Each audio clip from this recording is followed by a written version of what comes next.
हरे कृष्णा। आपको कार्तिक मास की हार्दिक शुभकामनाएं।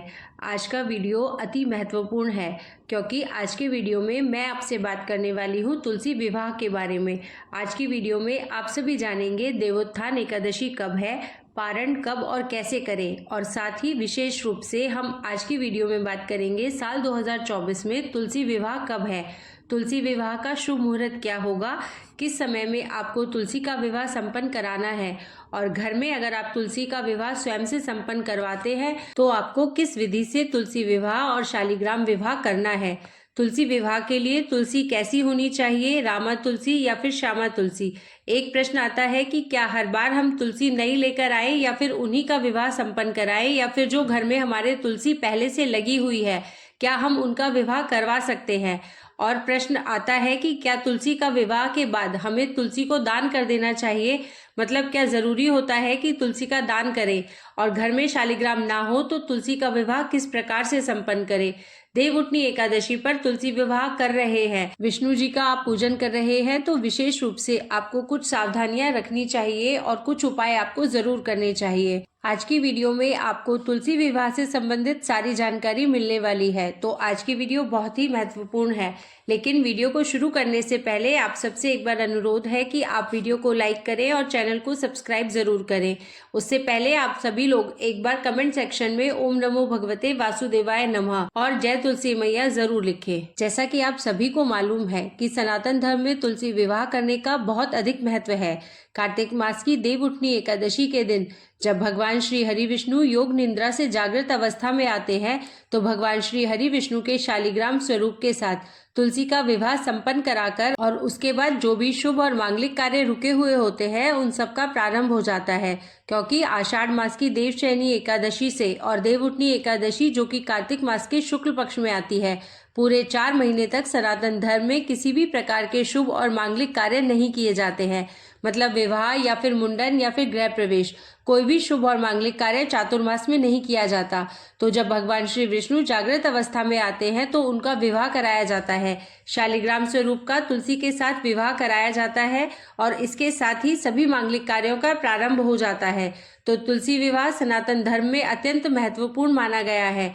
प्रिय भक्तगणों, अब बात करते हैं तुलसी विवाह के बारे में। तो देखिए, तुलसी का विवाह कार्तिक मास की शुक्ल पक्ष की एकादशी के दिन किया जाता है।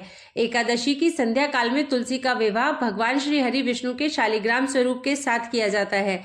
लेकिन कई स्थानों पर द्वादशी के दिन भी तुलसी विवाह संपन्न कराया जाता है और शास्त्रों में इस प्रकार का भी वर्णन आता है कि अगर आप एकादशी के दिन किसी भी कारणवश तुलसी विवाह नहीं करा पाते हैं तो ऐसे में आप कार्तिक मास की द्वादशी से कार्तिक मास की पूर्णिमा तक किसी भी दिन तुलसी विवाह संपन्न करवा सकते हैं।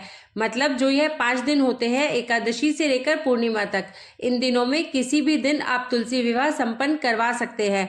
अब देखिए, नियम के अनुसार तो यही होता है कि जब भगवान श्री विष्णु जागृत अवस्था में आते हैं तो सबसे पहले पुकार वह तुलसी की ही सुनते हैं, और इसलिए शास्त्रों में कहा गया है कि एकादशी की संध्या काल में, देवउठनी एकादशी की संध्या काल में तुलसी और शालिग्राम का विवाह होना चाहिए।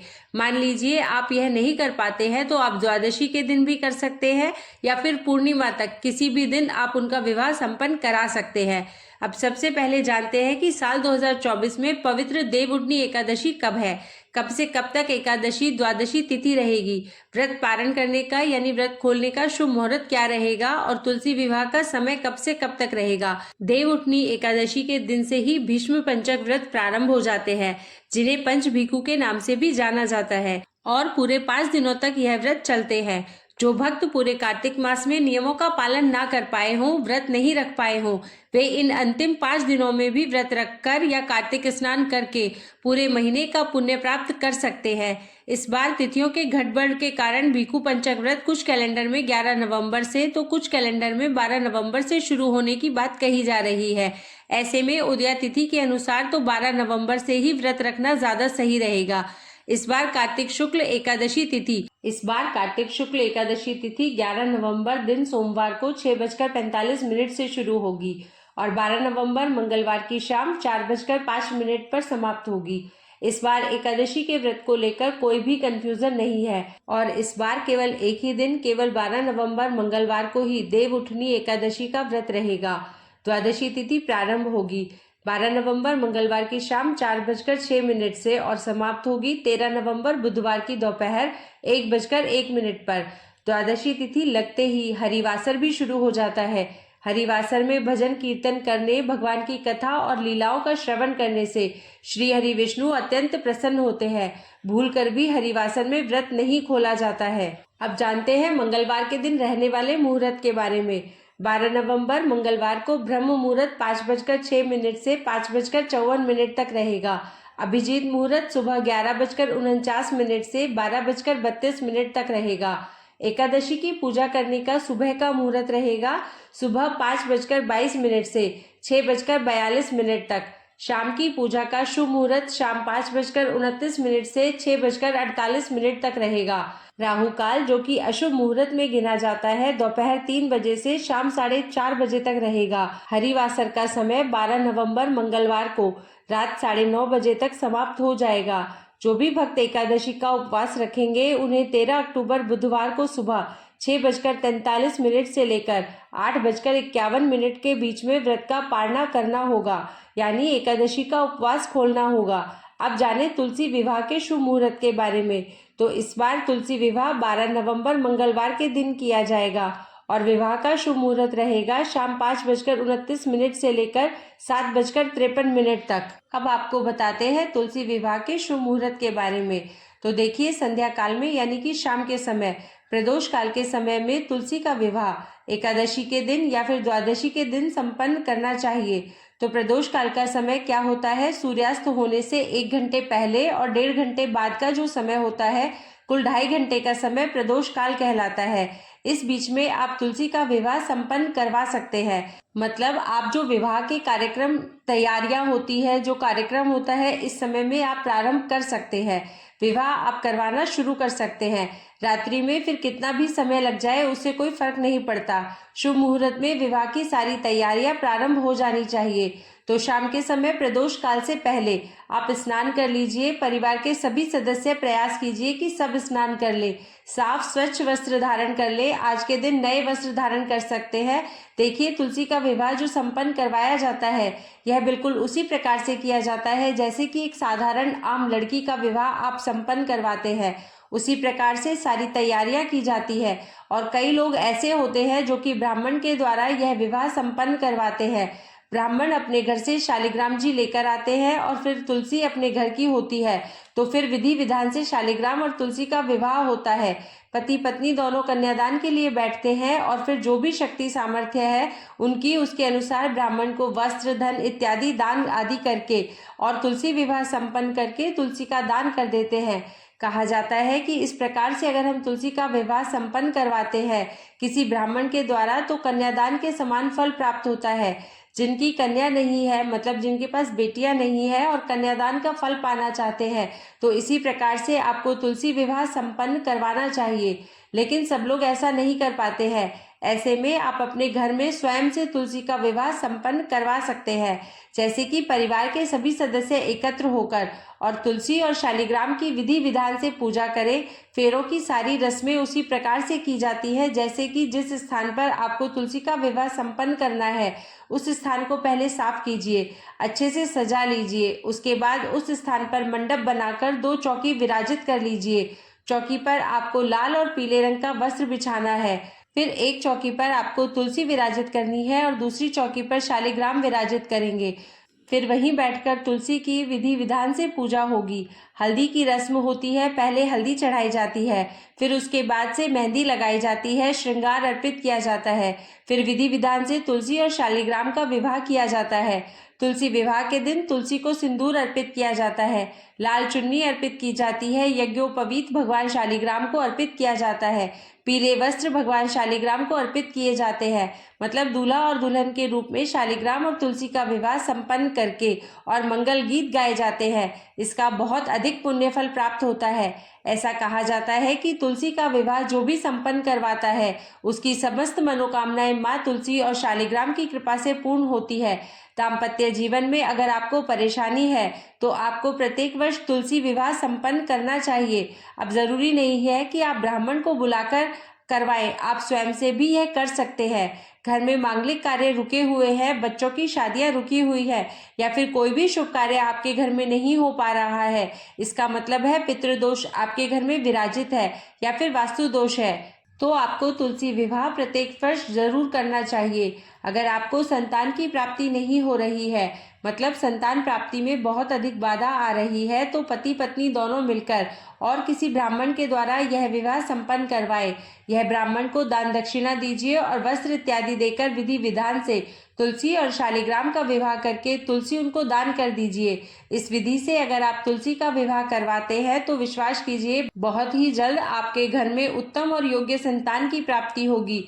जिन कन्याओं की शादियों में बहुत अधिक विलंब हो रहा है, बहुत अधिक परेशानियां आ रही है, योग्य रिश्ते नहीं मिल पा रहे हैं, उन्हें तुलसी और शालिग्राम के विवाह में शामिल होना चाहिए।